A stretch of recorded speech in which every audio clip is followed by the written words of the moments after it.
नमस्कार दोस्तों। आज बात करते हैं राहु के विषय में। सबसे पहले देख लेते हैं कि राहु की क्या कैरेक्टरिस्टिक्स होती है। तो राहु एक छाया ग्रह होता है। वेस्टर्न एस्ट्रोलॉजी में उसको north node of the moon कहा जाता है। इसका कोई फिजिकल प्रेजेंस नहीं होता, लेकिन जन्म पत्रिका पे और मतलब व्यक्ति के जीवन पे इसका बहुत गहरा प्रभाव पड़ता है। इसको कोई भी राशि दी नहीं गई है। इसकी कोई 1 से लेकर के 12 राशियों में कोई भी राशि नहीं है, लेकिन इसके 3 नक्षत्र मिलते हैं। तो सबसे पहला नक्षत्र मिलता है मिथुन राशि में, जो कि आर्द्रा है। दूसरा स्वाति नक्षत्र है तुला राशि के अंदर, और तीसरा शतभिष नक्षत्र है कुंभ राशि के अंदर। इसके बाद राहु जो है वो उच्च के परिणाम देता हुआ देखा गया है वृषभ राशि और मिथुन राशि के अंदर, और उसी के अपोजिट मतलब धनु राशि और वृश्चिक राशि के अंदर ये नीच के परिणाम देता हुआ देखा गया। कुछ एस्ट्रोलॉजर्स का ये भी मत है कि राहु जो है वो कन्या राशि को बुध के साथ में को शेयर करता है, और कुछ का मत है कि राहु जो है वो कुंभ राशि को शनि के साथ में को शेयर करता है। लेकिन जो देखने में आया है वो ये है कि बुध, शुक्र और शनि की राशियों में, मतलब 6 राशियां हैं ये, इन राशियों में अगर राहु प्लेस्ड है तो वो जनरली अच्छे परिणाम देता हुआ देखा गया है। और उसी के अपोजिट यदि सूर्य, चंद्र, गुरु और मंगल की राशियों में राहु प्रेजेंट है तो वो उतने अच्छे परिणाम देता हुआ नहीं देखा गया है। इसके साथ में राहु की जो डायरेक्शन होती है वो साउथ वेस्ट होती है, और वो एयर एलिमेंट, वायु तत्व को रिप्रेजेंट करता है। अब ये देख लेते हैं कि अगर राहु किसी के लग्न में बैठा है, लग्नेश के साथ युति कर रहा है, या कोई राहु महादशा से गुजर रहा है, मतलब राहु प्रभावित व्यक्ति अगर कोई है, तो उसके आपको क्या कैरेक्टरिस्टिक्स देखने को मिलेंगे। सबसे पहले राहु जो है वो बहुत स्ट्रॉन्ग मटेरियलिस्टिक डिजायर्स देने लगता है। मतलब ऐसा व्यक्ति पैसा, पावर, पोजीशन और मटेरियलिस्टिक चीज़ों को पाने की एक बहुत स्ट्रॉन्ग डिजायर रखेगा। और इसके साथ में आपको देखने को मिलेगा कि राहु का जो अप्रोच होता है वो अनकन्वेंशनल अप्रोच होता है।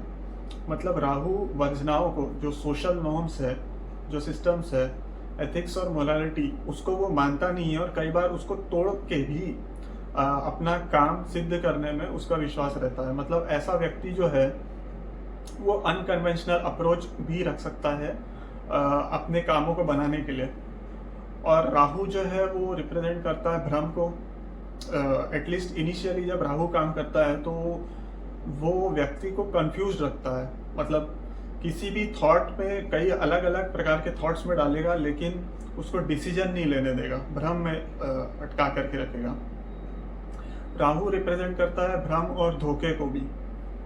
और राहु जो है वो टेक्नोलॉजी इंक्लाइंड पर्सन बनाता है। मतलब ऐसा व्यक्ति जो है वो टेक से भी रहेगा, और टेक्नोलॉजी का इस्तेमाल करने वाली जो चीज़ें हैं, मोबाइल, लैपटॉप और इन सब चीज़ों का बहुत आदी रहेगा वो। और राहु जो है वो रिप्रेजेंट करता है इसके साथ में फॉरेन लैंड को। जिस भी प्रकार से फॉरेन कनेक्शन बन रहा हो, बिजनेस के लिए, जॉब के लिए कोई माइग्रेट कर रहा हो फॉरेन कंट्रीज में, तो वो भी राहु के से देखा जाता है। इसके बाद राहु जो है वो एम्पलीफायर का रोल प्ले करता है। मतलब किसी भी चीज़ के प्रभाव को, किसी भी ग्रह के अगर प्रभाव में रहेगा तो उसके प्रभाव को डिस्टॉर्ट करके कई गुना बढ़ा देगा। और राहु जो है वो एम्बिशन को बहुत ज़्यादा इंक्रीज कर देता है किसी भी व्यक्ति के अंदर। उसके साथ में चालाक बनाता है। एक निगेटिव सेंस का वर्ड है ये, चालाक होना।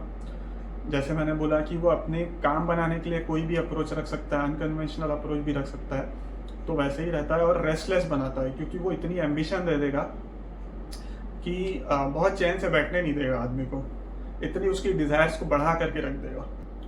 तो अब बात कर लेते हैं कि अगर राहु से किन प्रोफेशंस का विचार होता है। मतलब अगर राहु आपके 10th हाउस में है, या 10th लॉर्ड से युति में है, या महादशा में है, ऑल्दो ये कंडीशन सफिशिएंट नहीं है कि राहु का ही प्रोफेशन हो, लेकिन these are few of the conditions. लेकिन ये देख लेते हैं जनरली कि राहु से रिलेटेड किन किन प्रोफेशंस का विचार होता है।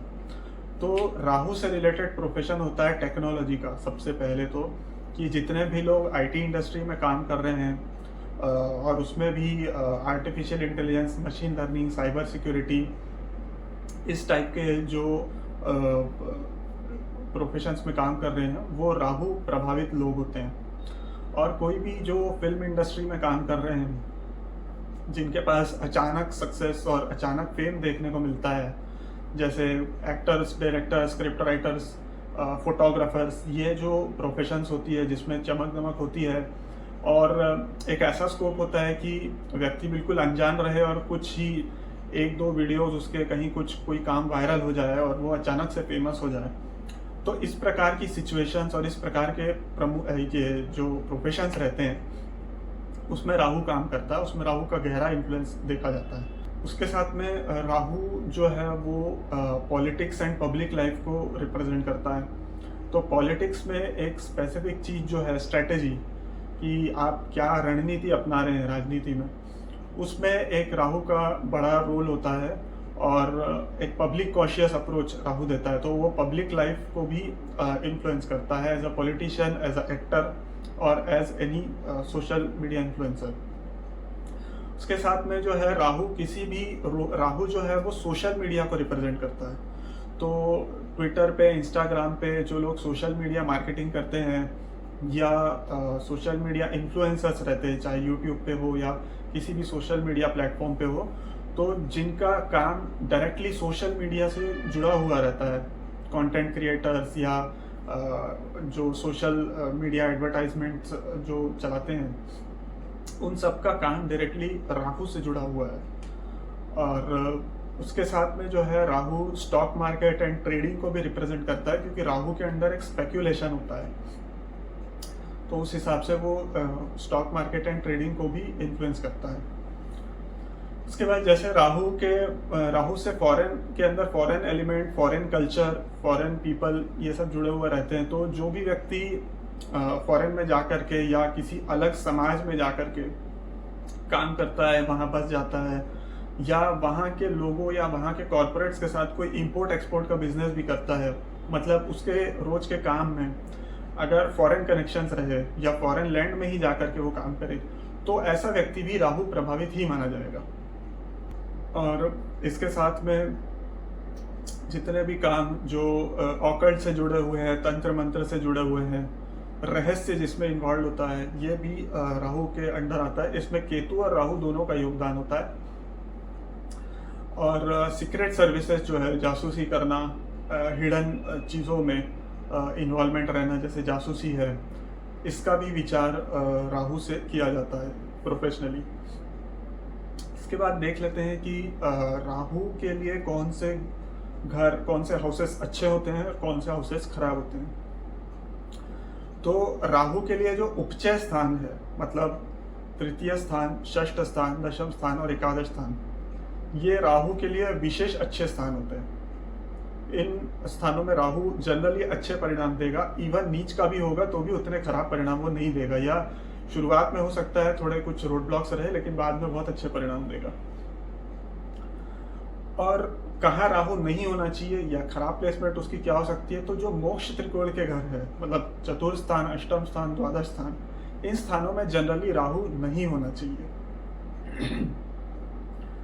और फिर कुछ स्थान है कि जो न्यूट्रल है, जैसे हाँ, और लग्न में भी राहु का होना ठीक नहीं माना जाएगा। लग्न और सप्तम में, द्वितीय में राहु का होना ठीक है, द्वितीय, पंचम, नवम में राहु का होना ठीक माना जाएगा।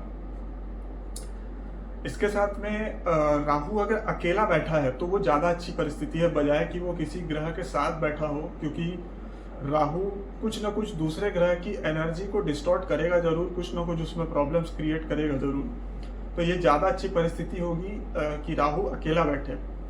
और दुर्योग में राहु विशेष करके मोक्ष त्रिकोण के घरों में नहीं होना चाहिए, क्योंकि वो कुछ ना कुछ जीवन में उठा पटक जरूर लेके आएगा उस केस में। अब देख लेते हैं कि राहु की खराब युतियां कुछ क्या हो सकती है, कि मतलब कौन सी युतियों से विशेष दुष्प्रभाव देखने को मिलते हैं। तो राहु सूर्य का योग होगा, अगर सूर्य ग्रहण योग, या राहु चंद्र का योग होगा तो ये खराब माना जाएगा, क्योंकि ये चंद्र की क्वालिटी और सूर्य की जो क्वालिटी है उसको खराब कर देगा इस केस में राहु। उसके साथ शनि राहु जो है वो विशेष खराब माना जाएगा, और राहु मंगल जो अंगारक योग है ये भी खराब परिणाम देगा। तो अब ये कुछ खराब योग है। इसमें क्या होगा कि राहु के, जैसे आपने देखा कि मैंने सूर्य मतलब कोई भी दो पाप ग्रह अगर युति करेंगे, युति योग करेंगे, तो दोनों की एनर्जीज खराब हो जाएंगी, दोनों की एनर्जीज डिस्टॉर्ट हो जाएगी। तो उनसे रिलेटेड जिन जिन चीज़ों का विचार होता है, जिन घरों को वो लेकर के चल रहे हैं, उससे आपको प्रॉब्लम देखने को मिलेंगे। और उसमें भी खास करके जो ज़्यादा बड़ा दुर्योग बनेगा वो राहु शनि का बनेगा और राहु मंगल का बनेगा। तो अब इसमें देख लेते हैं कि अगर इस प्रकार के योग बनते हैं, हालांकि हर योग की अलग अलग परिणाम रहते हैं, जैसे शनि राहु अलग परिणाम देगा या मंगल राहु अलग परिणाम देगा, लेकिन उसका डिस्कशन करेंगे तो वीडियो बहुत लंबा हो जाएगा। पर जनरली जब ये ऐसे दुर्योग राहु बनाता है तो जनरली क्या देखने को मिलता है कि सबसे पहले तो व्यक्ति वो कंफ्यूज रहेगा, उसको डायरेक्शन, वो किस डायरेक्शन में जा रहा है, क्या सोच रहा है, उसको वो रास्ता पकड़ना चाहिए या नहीं चाहिए, उसका सेंस उसमें कम रहेगा। उसके साथ वो कुछ चीज़ों को लेके बहुत ऑब्सेस्ड हो सकता है, डिपेंडिंग कि ये राहु किस हाउस में प्लेस्ड है, उस हाउस से रिलेटेड चीज़ों को लेके उसमें एक बहुत गहरा ऑब्सेशन आ सकता है और बहुत एक्सट्रीम डिज़ायर डेवलप हो सकती है। उसके साथ में कई सारे फोबियाज भी हो सकते हैं, किसी व्यक्ति को किसी चीज़ को लेकर के डर जाना, खास करके ये चंद्र के केस में होता है। अगर राहु चंद्र को पीड़ित कर रहा हो तो उस केसेस में ये देखने को मिलता है, और उसमें एंजाइटी, कंफ्यूजन, ये सब चंद्र के साथ विशेष देखने को मिलेगा। कॉन्फिडेंस रिलेटेड इश्यूज जो है वो जनरली राहु सूर्य होंगे तब देखने को मिलेगा। तो सूर्य अगर कमजोर होगा तो वो लो कॉन्फिडेंस के इश्यूज रहेंगे, और सूर्य मजबूत होकर राहु के साथ युति करेगा तो वो ओवर कॉन्फिडेंस के रिलेटेड इश्यूज रहेंगे। वही राहु अगर शनि के साथ युति रहेगा तो फिर पितृ दोष है ये एक प्रकार का, जिसमें क्या होता है कि आपका कोई भी काम जो है वो आखिरी में जा करके अटक जाता है, मतलब काम बनने में आपको विशेष तकलीफ देखने को मिलेगी। और ये कार्मिक योग है, मतलब ऐसा योग जब पत्रिका में आता है तो उस समय को काटना पड़ता है, मतलब वो जनरली उस समय में आपको स्ट्रगल देखने को मिलता है। और हाँ, और करियर रिलेटेड टर्बुलेंसेस भी आपको इसमें देखने को मिल सकते हैं, क्योंकि शनि जो होता है वो कर्म कारक होता है। वही मतलब प्रोफेशन रिलेटेड या फिर हेल्थ रिलेटेड कुछ ना कुछ डिस्टर्बेंसेस आपको, और रिश्तों से संबंधित कुछ ना कुछ तकलीफें आपको देखने को मिलेंगी अगर ये योग बन रहा होगा। तो वो डिपेंड करेगा कि ये किस घर में ऐसा योग बन रहा है। अगर राहु मंगल योग है तो फिर प्रॉपर्टी रिलेटेड लिटिगेशन कुछ देखने को मिल सकता है। प्रॉपर्टी रिलेटेड कोई कोर्ट कचहरी का केस हो, या कोई मतलब एंग्जाइटी दे देता है ये, उसके बाद चिड़चिड़ा और गुस्सैल बना देता है, गुस्से में रहेगा ऐसा व्यक्ति, बात बात पे गुस्सा हो जाएगा। और कुछ एक्सीडेंट का भी योग इसके चलते बन सकता है अगर इस पे और कोई निगेटिव इन्फ्लुएंस आ गया हो तो ये इस टाइप के दुर्योग रहने से आपको ये परिणाम देखने को मिलेंगे। इसके साथ में राहु जो है वो हर प्रकार के एडिक्शन को रिप्रेजेंट करता है। तो अगर राहु का द्वितीय स्थान जो कि मुख का होता है, मुंह का होता है, तो अगर द्वितीय स्थान में राहु शुक्र के साथ युति कर रहा हो, या शुक्र द्वितीयेश हो और उसके साथ राहु हो, या चंद्र के साथ भी यही चीज कि अगर द्वितीय चंद्र हो या द्वितीय स्थान में चंद्र राहु वगैरह का योग हो, तो ये कई प्रकार के एडिक्शंस दे सकता है। जैसे किसी को ड्रग्स का एडिक्शन हो, या किसी को ड्रिंकिंग का या स्मोकिंग का एडिक्शन हो।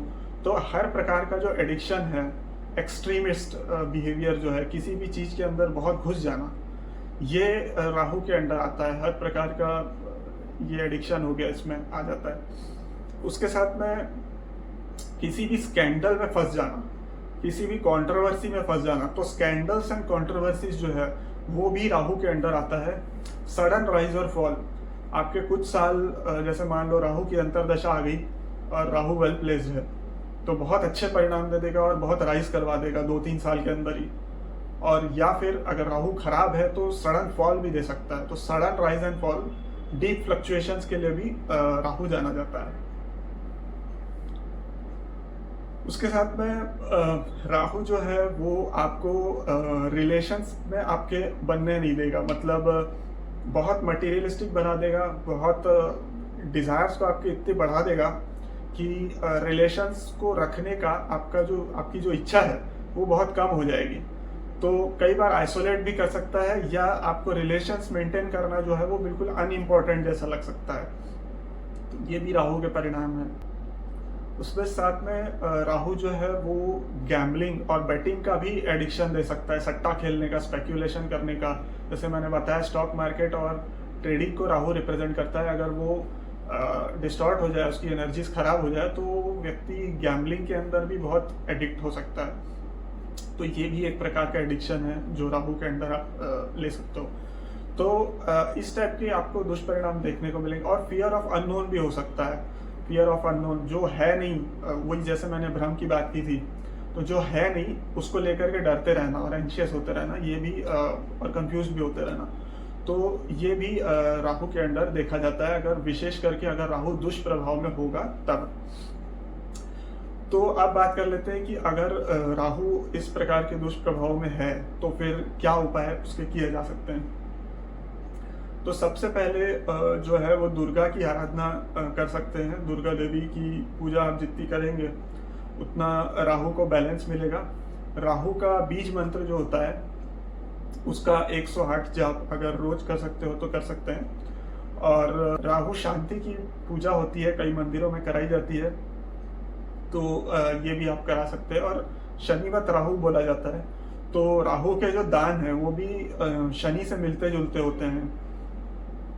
जैसे तिल का दान करना शनिवार के दिन, या तेल का दान करना शनिवार के दिन, इस टाइप के उपाय भी आप कर सकते हैं।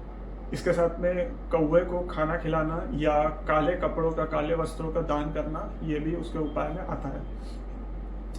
कुछ लाइफस्टाइल चीज़ों की रिलेटेड उपायों की अगर बात करें तो आपका जो अप्रोच है, किसी भी काम को करने का जो अप्रोच है, उसमें आप शॉर्टकट्स अवॉइड करिए। किसी भी चीज़ में जल्दी परिणाम मिल जाएगा ऐसा थॉट प्रोसेस रख के काम मत करिए, क्योंकि ये राहु जो है वो आपको डिसीव करता है। आपको ऐसा लगेगा कि शॉर्ट टर्म में मेरा काम बन रहा है, लेकिन वो लॉन्ग टर्म में ख़राब हो जाएगा। तो जनरली अप्रोच जो आपका होता है वो शॉर्टकट्स का नहीं होना चाहिए, वो एक लॉन्ग टर्म की सोच को रखते हुए होना चाहिए। और उसके साथ में किसी भी प्रकार के एडिक्शंस से बचें, चाहे वो ड्रग्स का हो या ड्रिंकिंग का हो या स्मोकिंग का हो या गैम्बलिंग का हो। किसी भी प्रकार का जो एडिक्शन है उससे आपको बच के रहना चाहिए। इसके लिए आप मेडिटेशन, योगा, ध्यान का प्रैक्टिस कर सकते हैं रोज़ के रोज़। तो ये कुछ लाइफस्टाइल रिलेटेड उपाय है जिसको भी आप कर सकते हैं। इसके साथ में जब आप लोगों के साथ डील करते हैं तो उसमें बेईमानी ना करना, सही तरीके से पब्लिक डीलिंग करना, तो इससे भी आपका राहु बैलेंस रहेगा। और डिजिटल डिवाइसेस जितने सारे होते हैं उसका एक लिमिटेड यूजेज करना, क्योंकि वो सोशल मीडिया और मोबाइल और लैपटॉप, ये जो इलेक्ट्रॉनिक डिवाइसेस और गैजेट्स है और सोशल मीडिया है, इसका एडिक्शन भी राहु की वजह से आ जाता है। तो इसके यूज़ को भी थोड़ा सा सीमित रखना, कम करके रखना। तो ये कुछ राहु से रिलेटेड प्रैक्टिकल उपाय हैं।